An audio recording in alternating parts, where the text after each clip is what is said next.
Elijah Craig batch B524. That's right, this is the second release this year of the Elijah Craig Barrel Proof series. This one comes in at 130.6 proof and 11 years, 2 months. Always a big fan of the Elijah Craig lineup.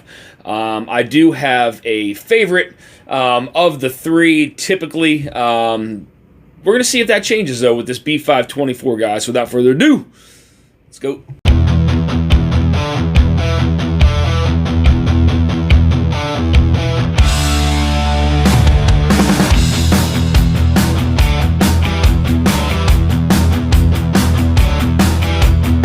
All right, guys, so as I stated, this one does come in at 130.6 proof, and again, 11 years, 2 months old. Let's get in the nose. There's a lot more deep, dark, rich caramel on this one. Get a little bit of some vanilla in there, but this actually has a little bit of ethanol further in the glass. Further away, you do get more of that like vanilla, a little bit of that peanut. Further in, it's like a caramel kind of fudge. Again, that ethanol still fairly present there on the nose. It's fairly odd that I get a decent kind of citrus aroma on this one, but now further into the glass, now that's opened up a little bit, I get a slight hint of some orange with that like caramel kind of fudge to it. Really nice citrus note on there, though. Let's get in the palate. Cheers. Ooh, she's spicy. Coats the palate pretty well. There's a very, and this is like the chocolate on this one, present from the front to the back. It reminds me of a liquid Snickers. A little bit of peanut there on the center of the palate. Some spiciness there as well. It's not sharp though. And then into the back, again, it's pulling some of that like nice kind of caramel, vanilla, some of that, you know, those traditional kind of bourbon notes down into the finish. It has a medium to long finish on it. Thankfully though, that peanut that you're getting is not completely dominating the profile. That chocolate really kind of flowed through from the front to the back. Middle of the palate is kind of really only place that I got that peanut. But again, it does cover the palate very well, at least on that first sip. Let's get in the second sip.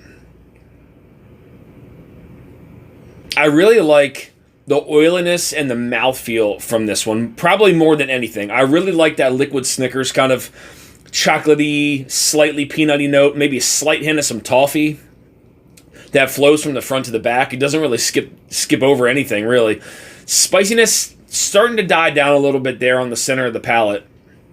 And then into the back, again, you're getting more of those traditional kind of bourbon notes along with that you know, chocolatey, the peanuts starting to flow back there a little bit, starting to pull the flavor down into the back of the palate and into the finish. Let's get a last sip, guys. Cheers. Man, that liquid Snickers note is just so great. It's like baker's chocolate, a little bit of peanut, some toffee in there across the entire palate. I mean, just front to back. And the oiliness and viscosity on this one is really kind of gripping the tongue, the sides of the cheeks, the soft palate. But that finish is just kind of lingering on right now. It is lingering on.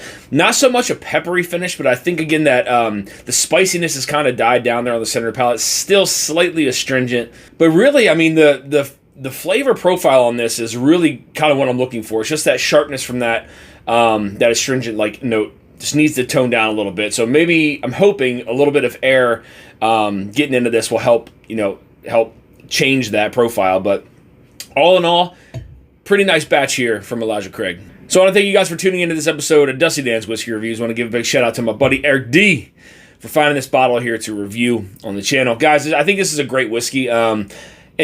I love the flavor profile in this, that liquid Snickers with some of that like baker's chocolate, that toffee, that peanut. You get that fudgy kind of caramel, the undertones of those vanillas into the back where, you know, some of those spices still kind of linger on. It has a medium to long finish. I do want to say it's borderline on that longer side. It really kind of kept that hug going and those flavors kind of, you know, continuously kind of flowing down. But I think, you know, that astringent note may be off-putting to some people on this batch. However, I think with a little bit of airtime, that astringent note is going to go away and this is going to turn into quite the whiskey. Guys, if you're looking for more reviews like this, hit that subscribe button and bell notification to be alerted of any upcoming reviews or live streams. You also find me on Instagram at Dusty Dan's Whiskey Reviews. Till next time, guys, stay dusty.